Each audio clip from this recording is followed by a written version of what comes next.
Hello বন্ধুরা, আশা করি সবাই ভালো আছেন।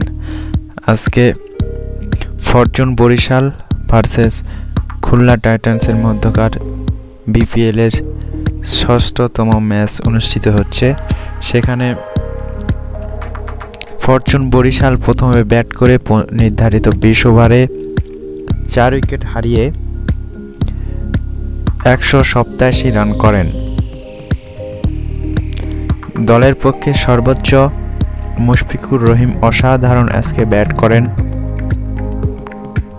68 রান করেন মাত্র 39 বল খেলে।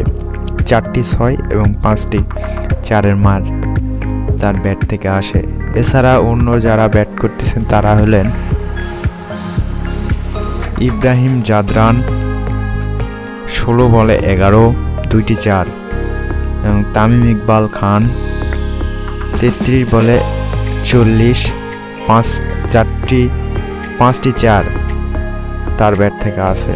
এছাড়া সৌম্য সরকার অসাধারণ ব্যাট করতেছিলেন, মাত্র 10 বলে 22 রানে করে সে রান আউট হয়ে যান। তার ব্যাট থেকে আসে একটি ছক্কা এবং 2টি 4-এর মার।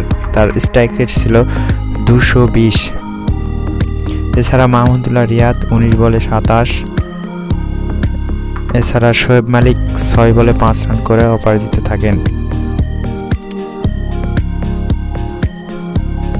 বোলিংয়ে নাহিদুল ইসলাম 4 ওভারে কোনো উইকেট পাননি, আজকে 23 রান দিয়েছেন। এছাড়া ওসানে থমাস 4 ওভারে 38 রানে 1 উইকেট।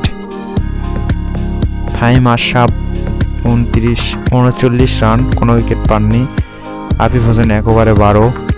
নাসুম আহমেদ 4 ওভারে 41 রান দিয়ে 1টি উইকেট লাভ করেন। এছাড়া মুকিদুল ইসলাম 3 ওভারে 34 রানে 1টি উইকেট লাভ করেন।